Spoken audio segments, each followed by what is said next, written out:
Imagine, if you will, you created one of the most influential sci-fi franchises in history. You taught 20th Century Fox the value of IP retention, and that success funded a slew of other franchises and licensed products. So one day you meet with your buddy Steven at your little ranch, and he pitches you an idea he had initially for shorts, then a movie, but turns out to be too expensive for either. So it would be great for the adventure game format your company is so rightfully known for. That's how you get my favorite adventure game of all time, The Dig. So the Inception is really rather standard in the industry, and between the studio, the dev team, and the people attached to it most of all, it became the most sold point-and-click LucasArts ever made at the time of its release. Which wasn't enough because of a bad case of what we, in the software industry, call feature creep, and full leadership changes during the development time. When the first team met at Skywalker Ranch in the ancient times of 1989, the game included things such as a survival system and a pretty dark story that included some gruesome death, very removed from the more comedy-focused prior games of LucasArts. Which led to multiple rewrites because retarded soccer mom complained Jurassic Park was too violent for their kids, so Spielberg gave in to the retardation and purged almost all violence, and nothing in the game is particularly graphic. It led this interstellar adventure to only come out in November 1995, a few months after Full Throttle, at a time where a couple of years was already a fairly long development cycle. And to my knowledge, this is the very last game to use the SCUM engine with this type of gameplay. Speaking of gameplay, well, that's a point and click. You point at something, click on it, and the character will walk up to it, and if you selected a interactable object, it will either pick it up or execute an action. Compared to the previous game like Fate of Atlantis for example, the deck is very simplified, a bit overly in my opinion. For example, there is no real combination of items and the 9 action buttons are gone. That last one was already a thing in Full Throttle for example, and in my opinion it's a good thing that it's gone, since there was very little use for 9 different actions when the most that you could have on any object were 1 or 2 really. Some people have complained about the complexity of puzzles, but why? Most of the puzzles have pretty obvious hints to the solution in the vicinity of the puzzle itself, and if you think this is complex, go try and play Riddle of Master Lu. That goddamn thing is capable of inducing PTSD into any player. Anyway, here you have access to an inventory with far more space than you will ever use in the game. I don't think I've ever filled half of it, and you can select the looking glass to inspect whatever is in your inventory. If you want to use it in the world, just left click on the object, right click to close the inventory, and left click again on whatever you want to use in the tableau. If it is a possible action, then the game will let you do it. If not, your character will let you know. Like I said before, the puzzles are not particularly complicated. Some might rely on some trial and error, big surprise, I know. Some are essentially combination lock that you can just brute force your way through, but since the combinations are eventually given, there is not really any reason to do so. However, I do get the feeling the game was a tad rushed in order to get it out after 6 years of development. I'm saying that because you mostly get combination puzzles really, or exhausting dialogue options, and the most infuriating quote-unquote is that you have to be in a very specific tableau and use a very specific object in order to just continue the story, which, considering the number of tableaux that are in this game, can take you a while to find. This game, at least to me, has the best music in all of the point-and-click games, and this was the golden age of that genre, so the bar was high. It's a major step up from the previous games. Completely gone is the crunchiness of the MIDI sound file, and it seems that the studio agreed, as this was the first LucasArts game to have its own soundtrack released on CD. It's pretty discreet and in the background most of the time, but it can make itself known on occasion. Just listen to this for a second.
The ambient sound, though most of it from stock sound if I'm not mistaken, at least I think I heard them in a bunch of other games, but they do not have the crunchiness you expect from games of that era.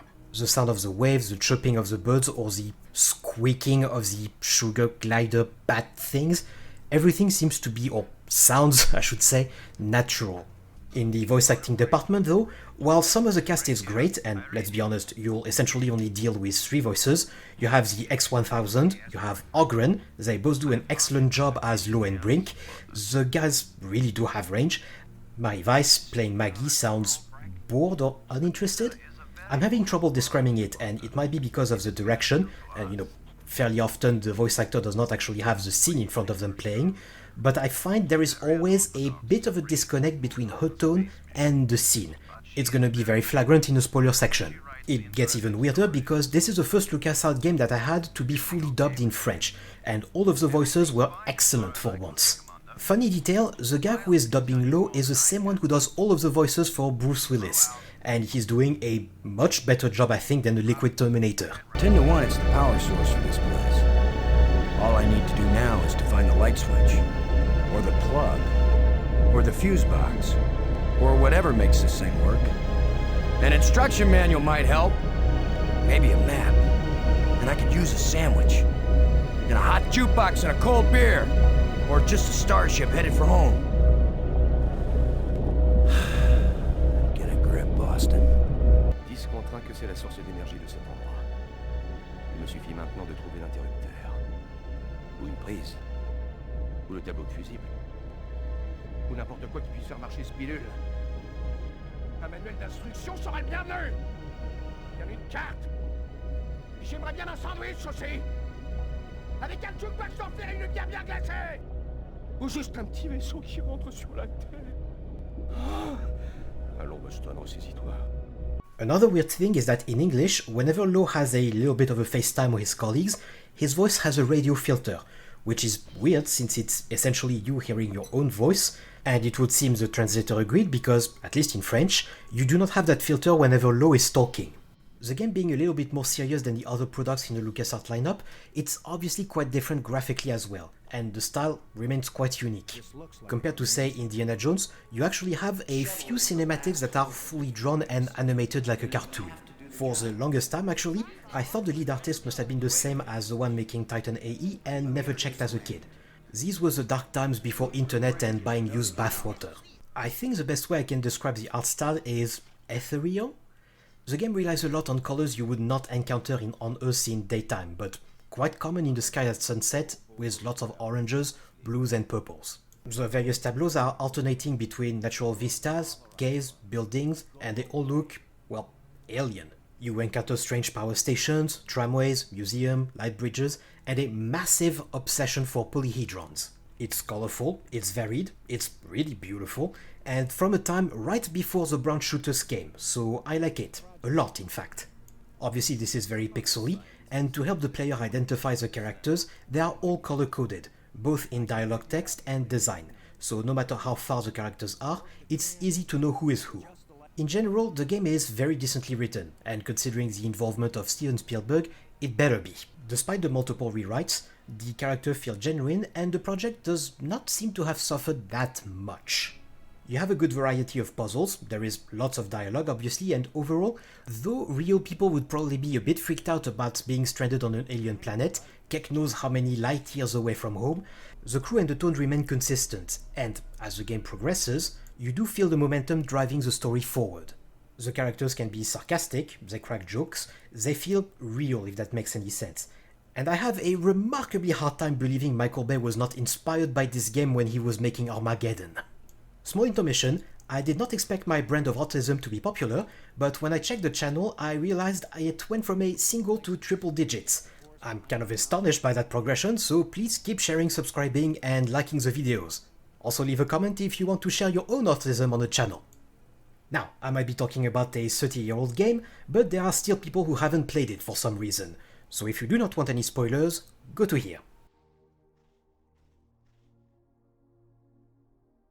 So the start of your adventure is essentially the same as Armageddon, Michael Bay's magnum opus that came out 3 years after the game release. Today it is very cliché, but believe it or not, asteroid about to hit Earth is very new in 1998.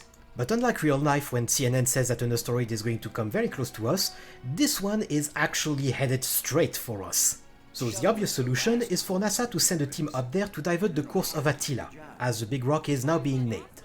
You got your cabin crew, made of pilot Ken Corbin and technician Cora Miles, two characters you'll hear for less than 5 minutes combined, and won't see past the intro. The away team is commanded by Commander Boston Lowe, the main character of the story, Luger Brink, a German geologist, and Maggie Robbins, a journalist, and since she is somewhat useful, she is definitely not a games journal. So you take the space shuttle, another thing from the 90s that does not exist anymore, much to my chagrin, up to the asteroid, and the game starts proper with an EVA.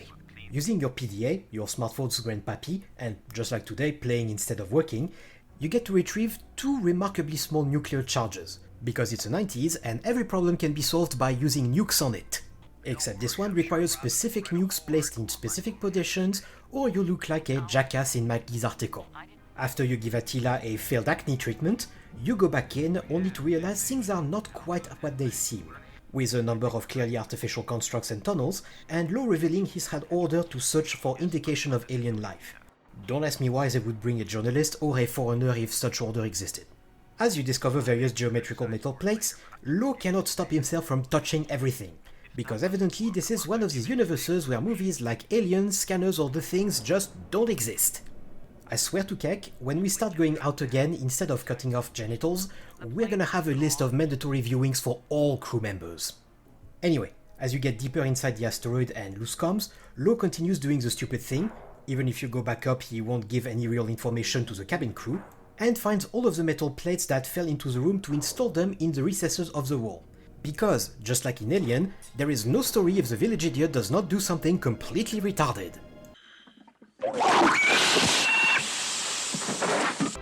In this case, it turns out the aliens are massive nerds, and the asteroid was in reality a giant dodecahedron spaceship, a D-12 if you prefer. After a quick cinematic and the actual title screen, you are now done with the introduction. The game drops you onto the alien world, also with the oxygen-nitrogen atmosphere, and the writers go on with one of the two theories for microorganisms on alien worlds. The third theory, or I should say hypothesis at this point, is that we'd be essentially like the American Indians against smallpox when Europeans arrived, and would be killed by the alien equivalent of the common cold. The other hypothesis is that we would be essentially immune to most if not all, simply because said microbes would not know how to infect our cells or organs in order to replicate. Or, you know, having space leprosy going nom nom. Because it'd be a bit too complicated to wear spacesuit all the time, because believe it or not these fucking things are really heavy, the second option is what writers went with. So the color scheme emerges, with Lowe being black and orange, Maggie being a convict, and Brink being grey and orange.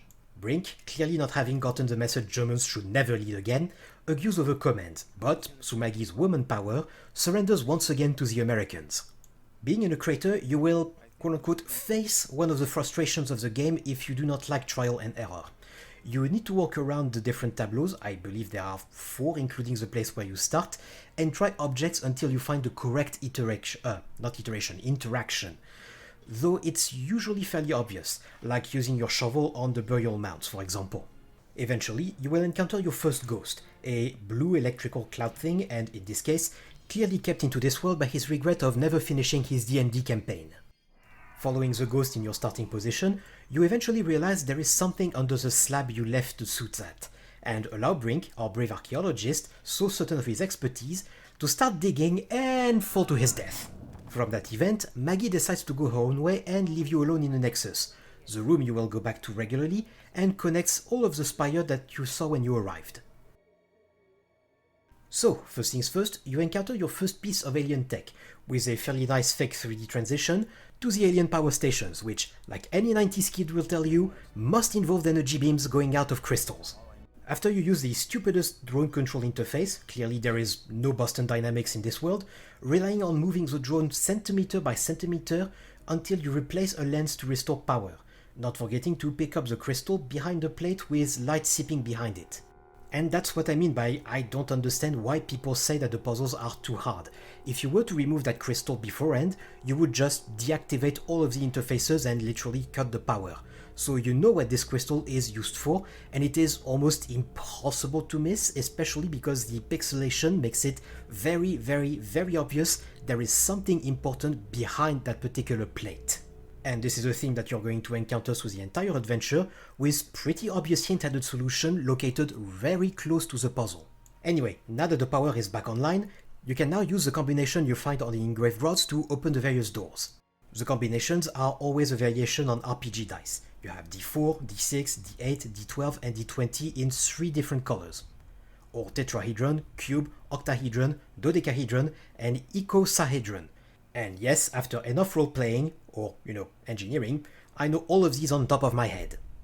Behind the first door, and every single other door actually, you find the transit system for a new spire, the Alien Tram, or as I and many people referred to it, the hamster ball, which is apparently also what the writers thought because Lowe's referred to it as one as well.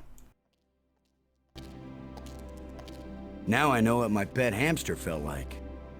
Now, in the new spire, you discover the planet does not just have plants, it also has a very alive fauna, here in the form of a vegan turtle, and a giant eel introducing it to the superior carnivore diet.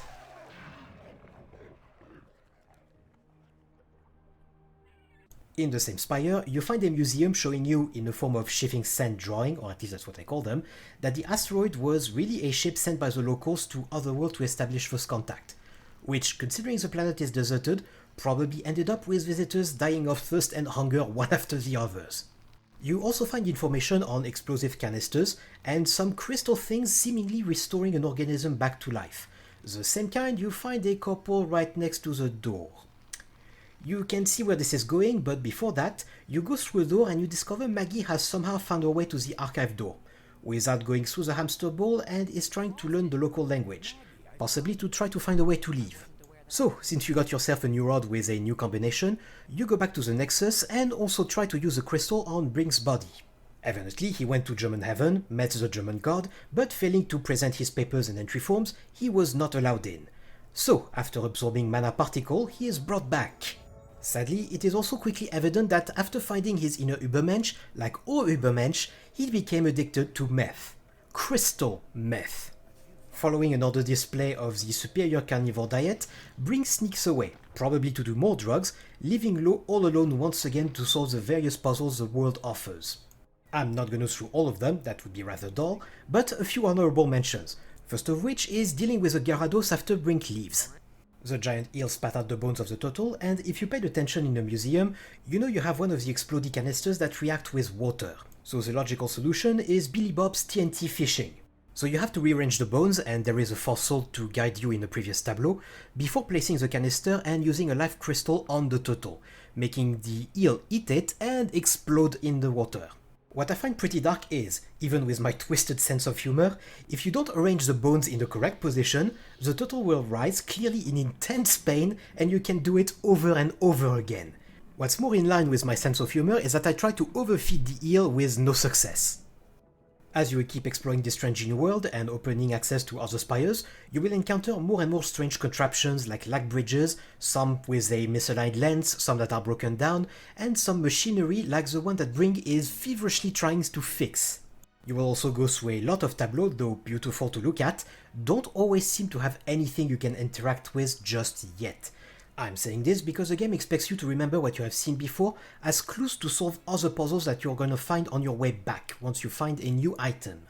One of the most important rooms, and it's not actually a puzzle or complicated, is the map room, where you enter the combination on an engraved rod to discover hidden elements, something you will need to do a couple times in order to unlock progression. Which is something that you need to do because in addition to discovering the aliens can control their moon's position, don't ask me how, Lo does not understand by himself that he can get on the platform in order to go down to the crypt, and discovers the aliens never banned pitbulls.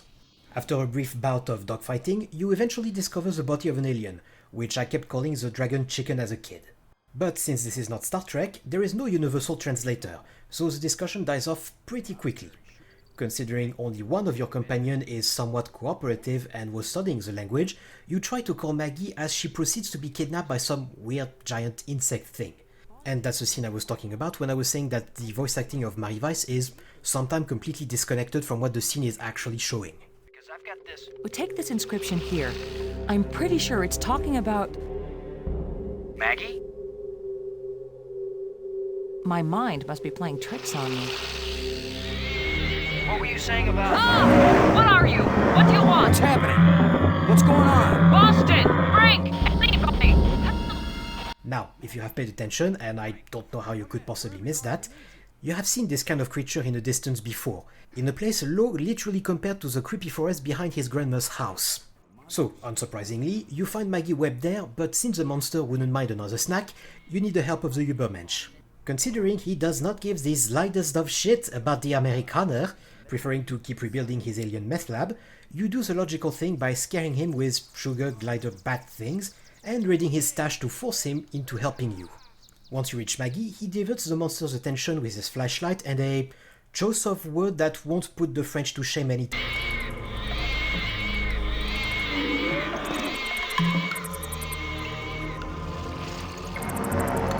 Come here, you phlegm, carapace, slime-faced, mucus-brained, furry-legged abductor of luminously intelligent but pulchritudinous earth women.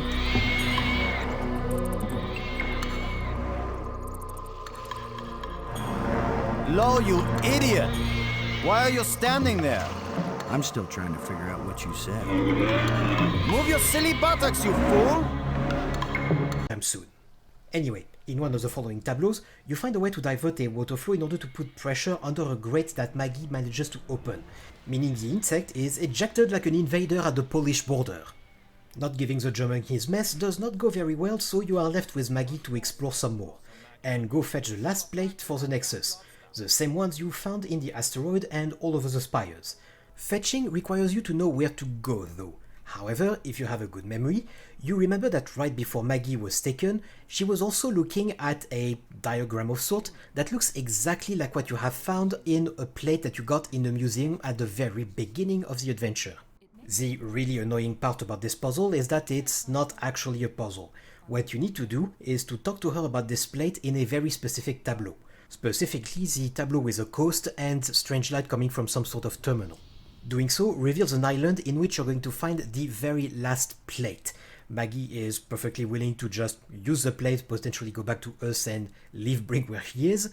However, after some tremors, you receive a call from the drug addict, who obviously only calls when he has himself in a bind. So, going back to the planetarium spire, you find the mess head has his hand stuck in a wall crack. So stuck in fact, his hand cannot be pulled out at all, leaving only one option: to cut the hand off with the fossilized jaw you find in the burial mounds in the crater when you arrived. It's the most gruesome part of the game, which, strangely, has the exact same scream as when he was being chased by the sugar gliders, so I'm not sure which one was the scariest for him, but there is really not much to see. Brink stops the bleeding with a crystal, so I'm not actually sure if the hand grows back or not, but the character does look worse for wear and switches to very muted colors. The entire group, for once, goes back to the Nexus, opening the final door with a plate, which does not lead to Earth. So Brink leaves once again, demanding never to be disturbed again. In the very last spire, referred to as the lab, you activate the very last light bridges and completely brings the D12 above the crater in our reality. It is not open yet, however. That's what the machine in the spire is for, but it's missing a piece. In order to find that piece, what better than just go ask the dead alien? And I just love the face Maggie makes while Lo has no shits left to give at that point. Now that you have a universal translator, you learn the guy invented most of what you have seen on the islands, from the life crystals to a door to what is called Space-Time 6, an environment where you never die, but is also so addictive you get easily lost with no hope of return. The inventor is essentially a reversal of Shiva, who instead of destroying the world to build a better one from the ashes, has created things making life and the real world increasingly meaningless, ultimately causing the fall of his civilization. It kinda reminds me of Altered Carbon with the stacks making humanity unrecognizable, really. He does not wish to give the location of the missing piece, however, thinking the hairless apes would never have the mental fortitude to enter Space-Time 6 and bring back his people. Maggie, however, weaponizes her autism to demand the location. Faced with the greatest power of mankind, the alien finally gives in and gives them an engraved rod, with a warning that operating the machine may cost them more than they think. So you go back to the map and get the location of the final piece, which, after you retrieve and go back to the lab, you are ambushed by Brink, who demands whatever crystal you have left, and for some reason, Lo gives them to him, despite playing tough military man before. Problem is, the machine to open the Great D12 in the sky also requires a couple crystals, so you go back to the crypt spire to see the German has pretty much completed his meth lab, but cannot get it to start. As you can probably guess from the holes in the machine, it requires your piece in order to function, so you strike a deal to get half of whatever crystals are produced. Problem is, the machine only produces 2 and that's the exact number you require. So you swipe both, already upsetting the Übermensch, but taking the piece out of the machine obviously turns it off. In a completely unpredictable turn of event, the druggie is quite angry that his lab is not functioning anymore, so he attacks Lowe's, who probably really regrets not taking advice from Michael Bay and packing a gun. Maggie, trying to help but not being a 2020s strong independent Hollywood woman, gets taken out immediately. Brink picks up a large rock to finish off Flo, and at the last second for some reason loses his footing and falls to his death. Lo is kinda whiny about this turn of event. Maggie, though, like me, has zero problems with the German's death. As far as I'm concerned, trying to kill me is a guarantee of being administered a freedom pill. Anyway, you can finally power up the big machine, which, without maintenance for thousands or millions of years, has some problems functioning properly. So Maggie, instead of borrowing your shovel to pry the trapdoor open, does it barehanded and gets hit by 90's energy beam, opening the eye but killing her in the process. And this here is the one decision causing a slight change in the ending. Right before you started the machine, Maggie asks you that if she died, you would not revive her with a crystal. If you do, she'll jump off a cliff and hate your guts.